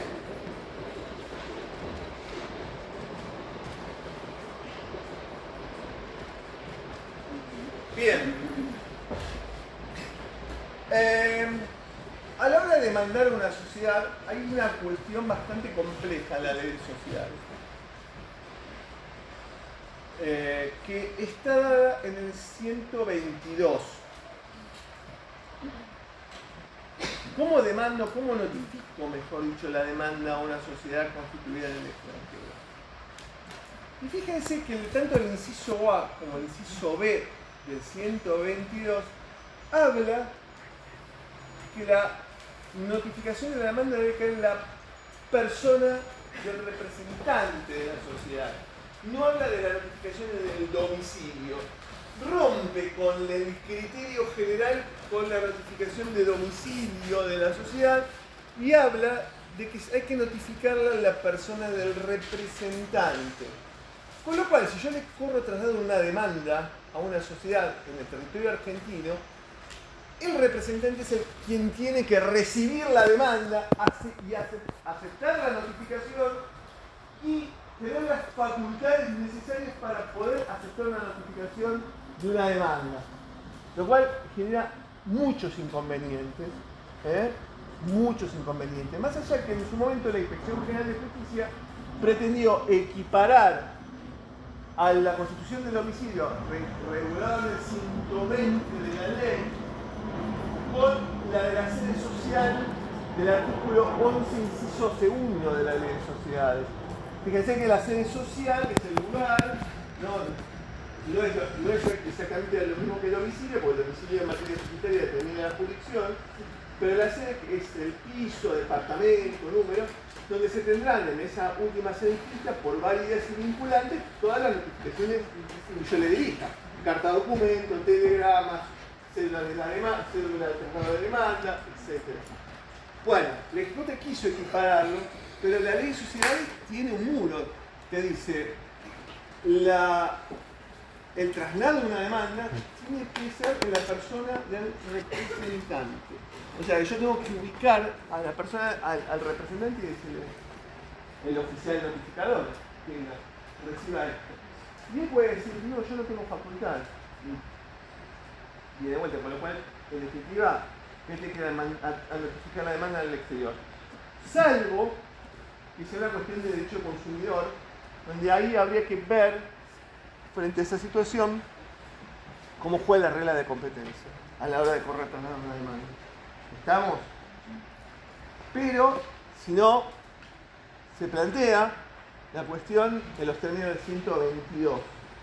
La persona del representante de la sucursal, o si fueran actos aislados, de quien ejerció o representó a la sociedad en el acto aislado. ¿Estamos? Bien. Otra manera de actuación de la sociedad, y acá retomo lo que decía la compañera, ¿cómo es tu nombre? Carolina, que dijo Carolina, el tema de la filial. Sí. Me preguntó.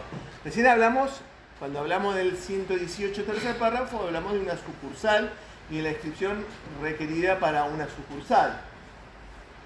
¿Qué pasa cuando la sociedad constituida del extranjero, como dijo la compañera que está citada también allá, ha tocado, quiere adquirir acciones?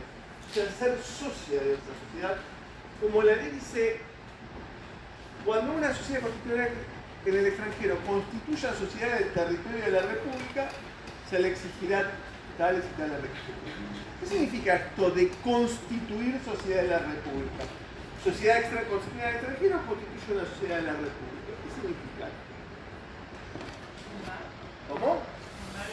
Fundar, pero no solamente fundar. El concepto tiene una amplitud más grande, porque la jurisprudencia y la doctrina equipararon el concepto de constituir no solamente al de fundar una sociedad de cero, sino de adquirir las participaciones societarias de una sociedad ya existente.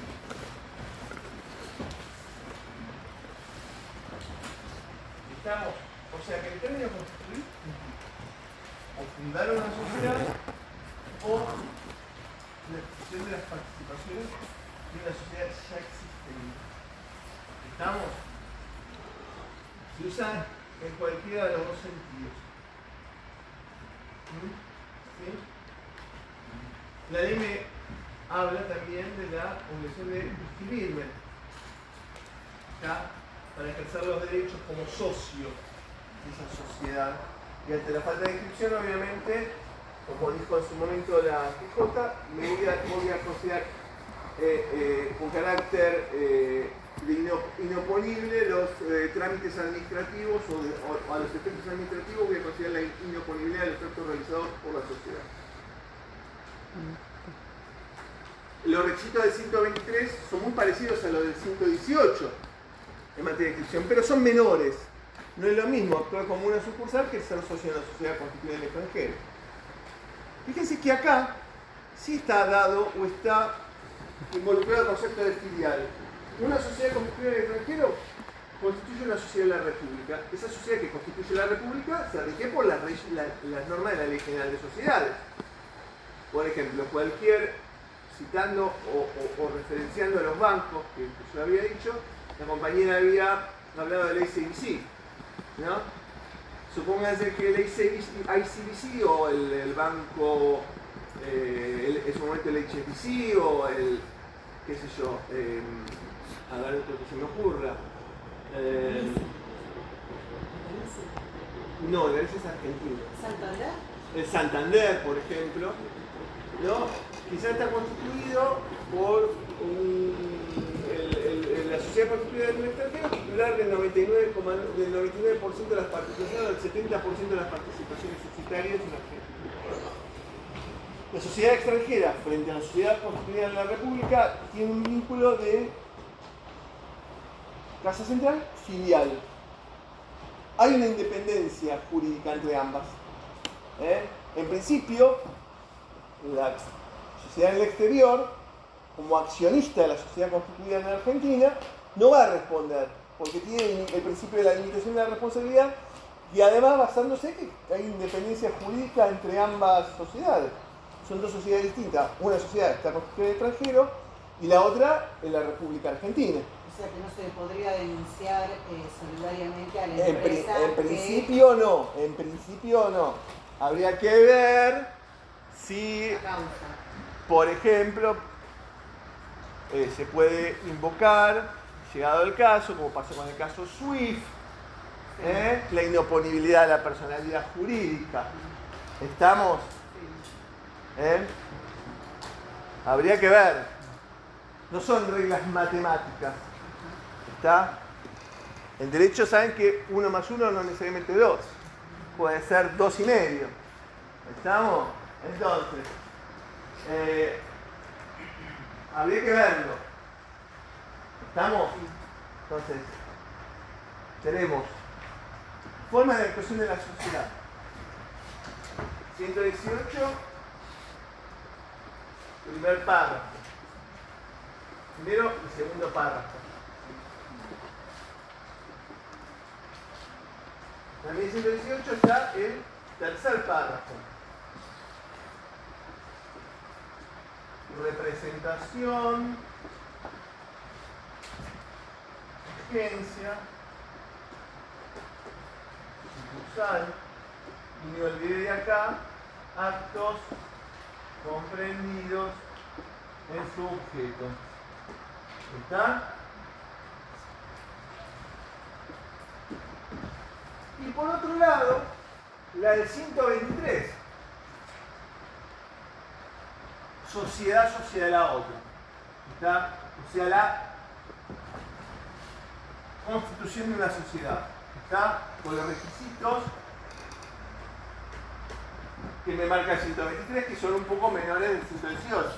Y yo ya tengo escrito en la sociedad los términos del 118, no voy a necesitar escribirlo en el 123 porque quien puede lo más puede lo menos. ¿Estamos? ¿Se entiende? Bien. Entonces, no pidan que traduzca la letra, porque ya después la voy a tener que traducirla a ustedes cuando tengan que hacer los exámenes. Pido que no, por favor, porque a diferencia de eso, examen que no leo, examen que no corrijo. Así que, bueno, la realidad es que esas son las formas de actuación.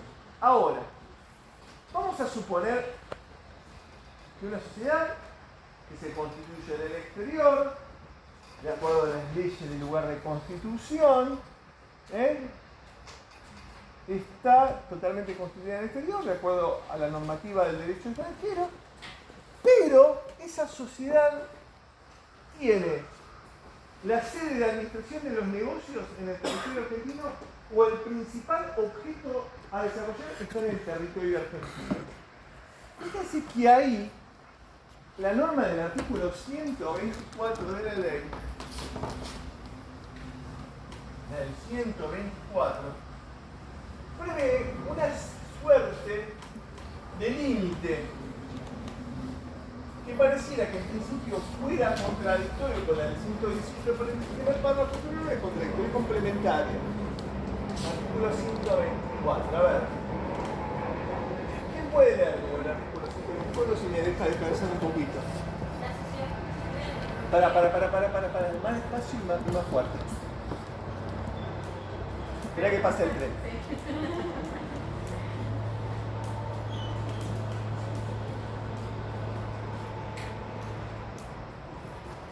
Ahora. Sociedad con domicilio. Un poquito más fuerte. Sociedad con domicilio principal sujeta en la República. Bien. Por el 124. La sociedad constituida en el extranjero que tenga su sede en la República o su principal objeto esté destinado a cumplirse la misma será considerada como sociedad local a los efectos del cumplimiento de las formalidades de la Constitución o de su reforma y contra el orden funcionario. ¿Se entiende? Es decir, en la norma de 124, según los autores que ustedes hagan, según el autor que ustedes agarren, puede actuar como una norma de fraude de derecho internacional privado o como norma de policía de derecho internacional privado. ¿Por qué? ¿Por qué se diferencia según la postura doctrinaria que uno quiera adoptar? Cuando hablamos de una postura, de una norma de fraude, tenemos que investigar la subjetividad de las partes. Es decir, que en el caso, saber por qué las partes quisieron evitar el derecho que normalmente le correspondería, que es el derecho argentino en este caso. ¿Me entienden lo que digo? Para tornar aplicable la normativa argentina. En cambio, en el derecho, si yo me baso en el principio de una norma de policía de derecho internacional privado, lo que voy a tener en este caso es, no voy a tener, mejor dicho, la necesidad de investigar la conducta o la intencionalidad de las partes. Simplemente me voy a basar en que, como leyó la compañera, como leyó Nadia, la sede está en Argentina o la principal actividad está destinada a cumplir el territorio del país, más allá de la intencionalidad de partes, aplico el derecho argentino. Por más que la sociedad se haya constituido en el exterior. ¿Esto se dio en forma habitual o qué ejemplos existieron? Ustedes no sé si saben o escucharon hablar, porque durante muchos años se habló y se mencionaba, de las llamadas sociedades uruguayas. ¿Alguien escuchó hablar de esto? Tienen una sociedad uruguaya. ¿Sí? ¿Qué pasaba? Nuestros vecinos, cruzando el charco, vos podías constituir una sociedad en la República Oriental del Uruguay, que era una sociedad con características de una sociedad offshore. No sé si escucharon hablar del término offshore. ¿Qué características tiene la sociedad offshore con relación a demás sociedades constituidas en el extranjero? Primero, que se constituyen o suelen constituirse en paraísos fiscales, países de baja o nula tributación, Es más fácil constituir. donde la constitución de la sociedad se basa esencialmente en el anonimato casi absoluto de las partes que constituyen la sociedad. No se sabe quiénes son. Fíjense qué pasó con Mossack Fonseca en Panamá, con los Panama Papers. Panamá, otro paraíso fiscal, ¿verdad? Y la característica principal es que estas sociedades que se constituyen en el territorio de otro país solamente se constituyen para que puedan actuar fuera de las fronteras de ese país. Por eso es offshore, más allá de la costa. ¿Está? ¿Se entiende? Offshore. Bueno, en Uruguay se podían constituir sociedades offshore. Muchos argentinos, ¿qué hacían? Cruzaban, iban a Uruguay, se tomaban el buquebús, iban a una escribanía, constituían una sociedad llamada en ese momento, porque se derogó la normativa, SAFI, Sociedad Anónima Financiera, las SAFIs, que eran sociedades que se constituían, por ejemplo, en el territorio uruguayo, pero que solamente podían actuar fuera de Uruguay, o dentro de Uruguay podían tener un mínimo de inversiones o un mínimo de activos. El grueso lo tenían que tener fuera del territorio. ¿Y dónde lo tenían? Acá, en Argentina. ¿Para qué se hacían estas sociedades? Y muchas veces era para ocultar bienes, o para que sean titulares de bienes y ocultar esos bienes de la verdadera titularidad. Fíjense que eso a veces ha tenido consecuencias tremendas. Cuando fue el caso Cromañón, ya en el fines del 2004, cuando se investigó quién era o de quién resultaba la titularidad de Cromañón, surgió que pertenecía a una sociedad constituida en Uruguay. Cuando se investigó quiénes eran los accionistas de la SAFI uruguaya, eran dos jubilados uruguayos. Es decir, constituyeron una sociedad offshore que era dueña de Cromañón. ¿Qué hizo en su momento la Inspección General de Justicia? Porque ahí estaba inscripta esa sociedad.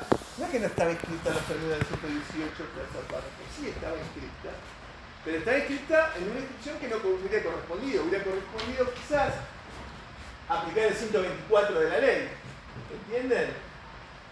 Bueno, ¿qué pasó? El IGJ dijo, yo a partir de ahora me voy a negar a inscribir sociedades provenientes de lugares consideradas paraísos fiscales, de acuerdo al listado del GAFI, que es el Grupo de Acción Financiera Internacional, que en Argentina, por el GAFI, tenemos la UIF, que es la Unidad de Información Financiera, que se encarga de investigar lavado de dinero, o mecanismo de lavado de dinero, y dijo lo siguiente, la IGJ: si en el lugar de constitución no me reconoces la capacidad de actuación y me lo reconoces solo por fuera de la frontera, eso no puede ser posible. Nadie puede reconocer un mejor derecho que el que originalmente tiene. Está como principio general. Entonces, yo no le voy a reconocer mayor capacidad que la que le reconoció el país de origen. Más allá de la ilicitud, de la Constitución, bla, bla, bla. Bueno, entonces, fíjense que contemporáneamente, un poco a esas resoluciones, se dictó la resolución 12, que si las sociedades que estaban inscritas en el IGJ, en los términos del 118 tercer párrafo, debían demostrar, a través de declaraciones juradas y de presentación de estados contables, que tenían bienes en otros países, su patrimonio en otros países y actuación en otros países que no sean exclusivamente Argentina, porque si no lo podían demostrar, ¿qué iban a hacer? Que iban a intimar a que hicieras el trámite de readecuación a la normativa argentina, o sea, adoptar las normas de una ley, de la ley de sociedades de la República Argentina, en los términos del 124. De otra manera, iban a iniciar un proceso judicial y ahí iba a determinar un juez si se aplicaba o no la norma del 124 a esta sociedad. ¿Por qué? Porque muy probablemente tuvieras tu actividad principal la estabas desarrollando en Argentina o el domicilio, la sede en el sentido del centro principal de administración de los negocios, ¿no? Estaba destinado a cumplirse en Argentina. ¿Sí? Profesor, ¿quién habilita la personería jurídica de esa sociedad offshore? ¿O cómo el derecho extranjero. Cada país donde... Y sí, porque se aplica la regla general del 118, el primer párrafo. Lo que pasa es que el efecto no es el... A ver, no es lo mismo hablar de una sociedad offshore que una sociedad constituida en extranjero común. ¿Estamos? Después se quiso atenuar un poquito la cuestión a través de aplicar la normativa de lo que se llaman las sociedades vehículo. ¿Qué es una sociedad vehículo? Es una sociedad que, por ejemplo, en el caso de lo que vimos el martes, vimos control y vinculación, y vimos que una sociedad puede actuar como controlante de otra, no solamente de forma directa, sino a través de otra sociedad controlante. Esa sociedad que actúa en forma indirecta en el control de otra es considerada, cuando hablamos de sociedades constituidas en el extranjero, sociedades vehículos donde se vehiculiza o se instrumenta la inversión de una sociedad respecto de otra. Ahí, con eso se quiso flexibilizar o atenuar un poco, porque hubo muchos reclamos ante esta normativa, porque, por ejemplo, había sociedades que eran notorios, que eran sociedades constituidas en el extranjero. Por ejemplo, la Coca-Cola, claramente se sabe que tiene expresión en variados países. Había sociedades que eran de público y notorio, pero a lo mejor era la sociedad Pirulito constituida en Uruguay, que ahí no podía demostrar que tenía actuación en otro territorio que no fuera el de la República Argentina a la hora de que no se te aplique el 124 de la Ley General de Sociedades. ¿Entienden lo que digo? Y es más, el artículo 124 no es una norma que se aplica solamente a Argentina. Existen normas equivalentes en otros países del mundo. Porque uno piensa, bueno, Argentina no. hay una norma del derecho japonés igual al del 124, para que ustedes se den una idea. Es decir, no es que solamente es algo que le fue alquilado a aquel sino esto. ¿Por qué? Porque también rigen cuestiones vinculadas a qué? A la soberanía. Soberanía y orden público. ¿Estamos?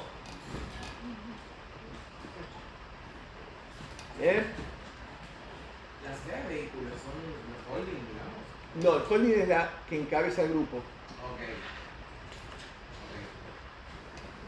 A ver, claramente cuando hablamos de sociedades constituidas en el extranjero, sean sociedades offshore o no, acuérdense que no toda sociedad constituida en el extranjero es una sociedad offshore, pero toda sociedad offshore sí es una sociedad constituida en el extranjero. ¿Entienden? Nada más todas las particularidades de la offshore.